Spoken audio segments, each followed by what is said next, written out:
Nesse momento, volte seu olhar para as páginas do livro sagrado, quando iremos enfatizar Mateus 27, 45 e 46. Mateus 27, 45 e 46. Desde a hora sexta até a hora nona, houve trevas sobre toda a terra. Por volta da hora nona, clamou Jesus em alta voz, dizendo: Eli, Eli, lama sabachthani, o que quer dizer: Deus meu, por que me desamparaste? Deus aplica essa palavra aos nossos corações. Compete-nos hoje trazer a quarta palavra da cruz, focalizando o que Jesus estava a expressar nesse momento. Diz o texto que desde a hora sexta até a hora nona houve trevas sobre toda a terra. Um fenômeno da natureza marcando um acontecimento máximo, pois ali estava na cruz não meramente um homem, mas Deus que se tornou homem, para levar o pecado da humanidade sobre si. A própria natureza reagiu. Olhando as palavras da cruz, temos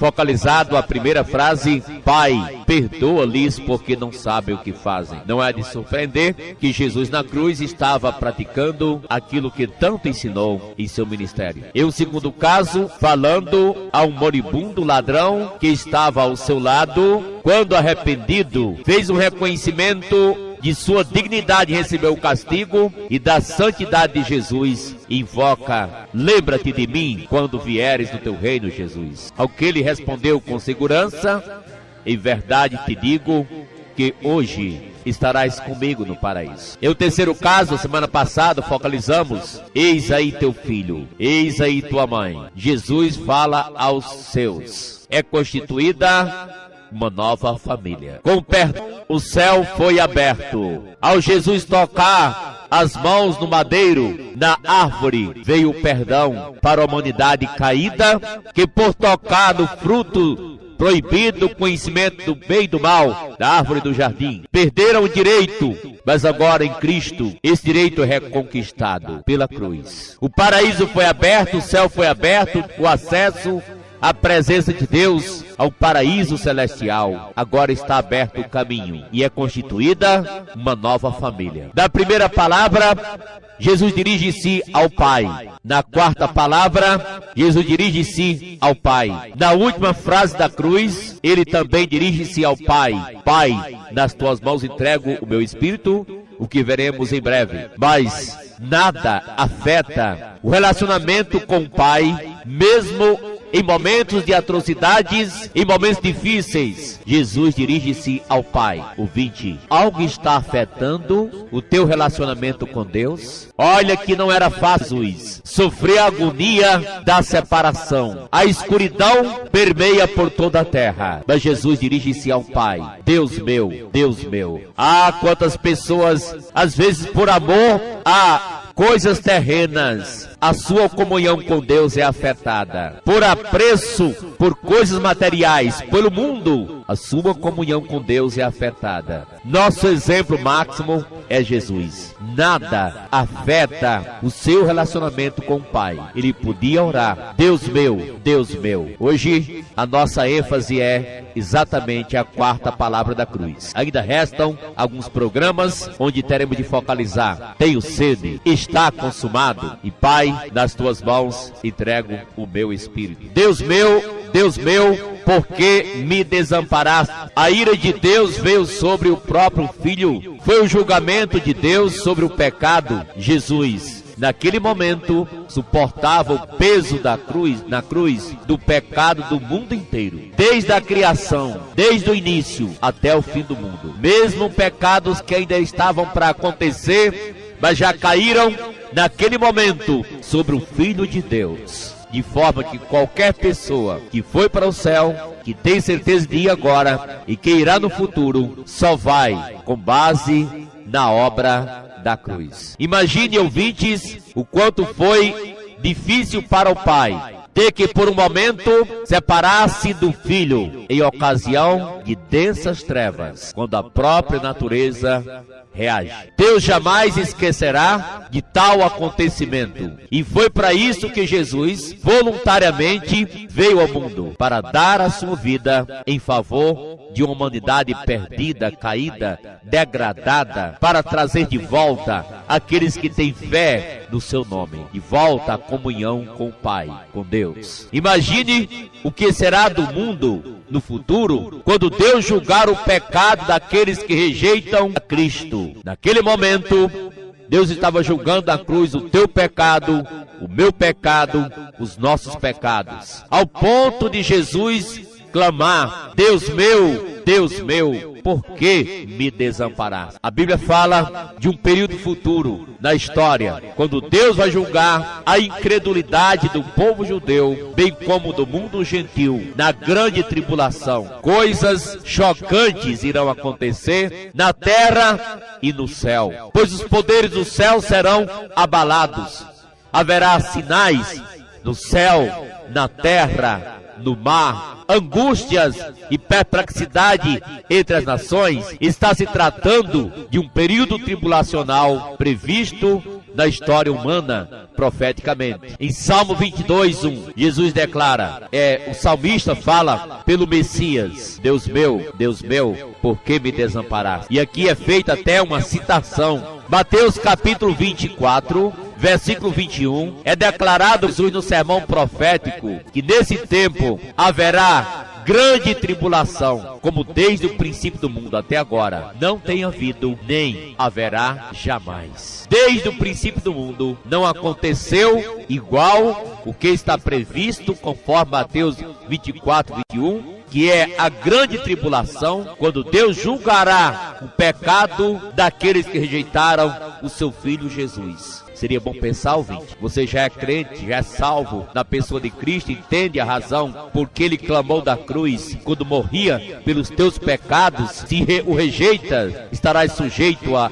arcar com as consequências drásticas e dramáticas que começarão aqui na terra e adentrar-se-ão à eternidade. Em Lucas 23:30, Jesus fala às mulheres: mulher, não chores por mim, chorai por vossos filhos, por vós mesmos. E ele falou: naquele tempo, naqueles dias, dirão aos montes e aos rochedos: cai sobre nós. Está aqui fazendo referência ao grande período tribulacional. E eu quero ler com você o que está em Apocalipse por esse grande período, quando Deus julgará o pecado dos que desprezaram seu meio salvífico em Cristo. Começará, é claro, Apocalipse 6, 16, 17. Assim se lê, a partir do 15, os reis da terra, os grandes, os comandantes, os ricos, os poderosos, todo escravo e todo livre, se esconderam nas cavernas e nos penhascos dos montes, e disseram aos montes e aos rochedos: caí sobre nós, e escondei-nos da face daquele que se assenta no trono, e da ira do Cordeiro, porque chegou o grande dia da ira deles, e quem é que pode suster-se? Apocalipse 6, 15 a 17. É o grande dia da ira, é o dia da tribulação,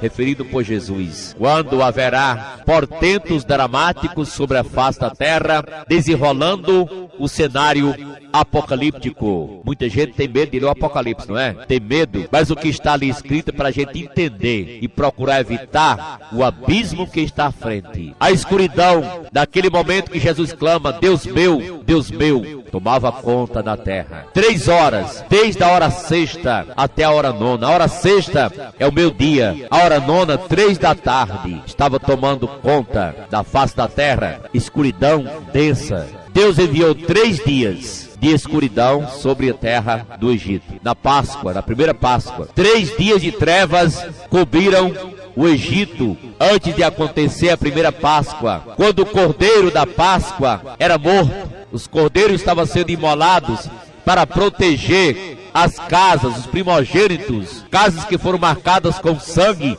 na porta. Quando Jesus, o Cordeiro de Deus, que tira o pecado do mundo, vai à cruz, há densas trevas por 3 horas, desde a hora sexta até a hora nona. Deus enviou 3 horas de escuridão antes que morresse o Cordeiro Pascual Jesus, para tirar o pecado do mundo, o teu, o meu, os nossos pecados. Ao falar de sua morte, Jesus disse: chegou o momento de ser julgado este mundo, e agora o seu príncipe será expulso. João 12:30. A Bíblia fala, o 20 está falando aqui do príncipe das trevas, e houve trevas sobre toda a terra. A Bíblia fala do inferno como trevas, lembre isso. O inferno é um lugar de escuridão. Jesus mostrava na morte e na cruz o quanto é doloroso o pecado. O salário do pecado foi a morte, é a morte e será a morte. Ao ponto de ter Jesus clamado: Deus meu, por que me desamparaste? Ele não tinha pecado, era pelo teu pecado, era pelo meu pecado. E a Bíblia descreve o inferno como dessas trevas. Mateus capítulo 22, versículo número 13. Está falando do inferno como trevas. E fala de um homem que foi amarrado de pés e mãos e foi lançado para dentro das trevas exteriores, onde aconteceu choro e ranger de dentes. Dessas trevas cobriu a terra na morte de Jesus. E aqui vemos também que a Bíblia descreve o inferno como trevas. Então ordenou o rei aos serventes: amarrai-o de pés e mãos e lançai-o para fora nas trevas. Ali haverá choro e ranger de dentes. Fala de um homem que entrou no banquete do rei sem as vestes nupciais. Este homem quebrou as regras da festa, quebrou as regras da sociedade. Esse homem infligiu as normas estabelecidas pelo rei para o casamento do seu filho. Quando foi verificado o banquete, alguém despreparado estava lá dentro,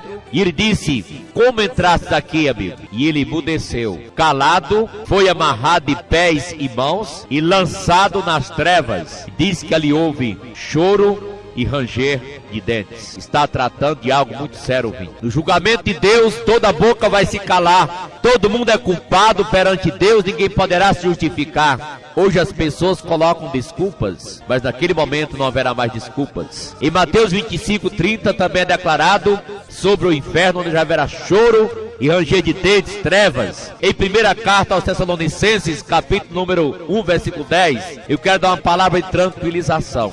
Está escrito sobre Jesus que virá um dia e nos livrará da ira vindoura. 1 Tessalonicenses 1:10. Para guardar dos céus o seu Filho Jesus, a quem ele ressuscitou dentre os mortos. Jesus que nos guarda, nos livra da ira vindoura. Em Apocalipse 2:10 é feita a promessa à igreja de Filadélfia, como representação de todas as igrejas fiéis a Jesus Cristo: porque guardastes a palavra da minha perseverança, também eu te guardarei da hora da provação que há de vir sobre o mundo inteiro, para experimentar os que habitam sobre a terra. Promessa de alívio, escape da grande tribulação e do julgamento de Deus para aqueles que veem a Cristo, que estão em Cristo Jesus, o Senhor. Ouvintes, se o inferno não fosse real, por que Jesus morreu na cruz? Jesus ficou 3 horas em silêncio e depois falou estas palavras. Ele é como o nosso sumo sacerdote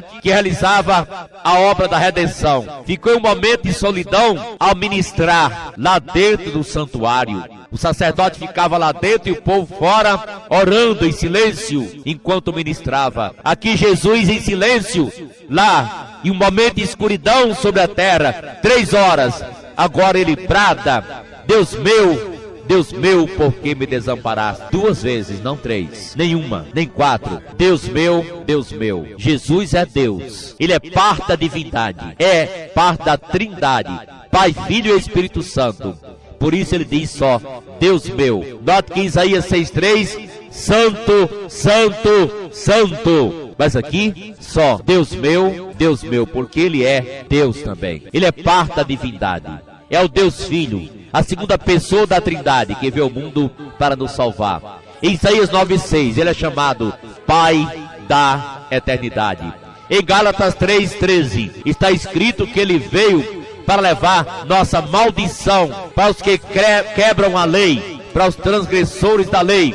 Está escrito: maldito todo aquele que for pendurado em um madeiro. Jesus foi levado ao madeiro, à cruz, por você e por mim, porque havíamos quebrado as santas leis de Deus. Agora nos traz de volta a comunhão. A questão aqui é clara da substituição. Cristo morreu em nosso lugar. A questão da eternidade. Cristo sofreu para nos trazer vida eterna, não a vida transitória de alguns anos, mas a vida eterna. Sofreu a agonia eterna sobre si. Aqui é trazida a lume a seriedade do pecado, que é a morte que levou à separação do filho do pai por um momento, ao ponto de clamar: Deus meu, por que me desamparaste? E aqui é trazida a lume também, com clareza, que Deus pode perdoar os pecadores agora, que confiam em Jesus, para que Ele mesmo seja justo e justificador daquele que tem fé em Jesus. Romanos 3:23. Ouvintes, é trágico quando os homens não entendem a palavra de Deus e tomam conclusões erradas, como fizeram os líderes religiosos e mataram a Jesus. Mas ali estava não só a mão perversa do homem, mas estava também a mão santa de Deus, quando cumpria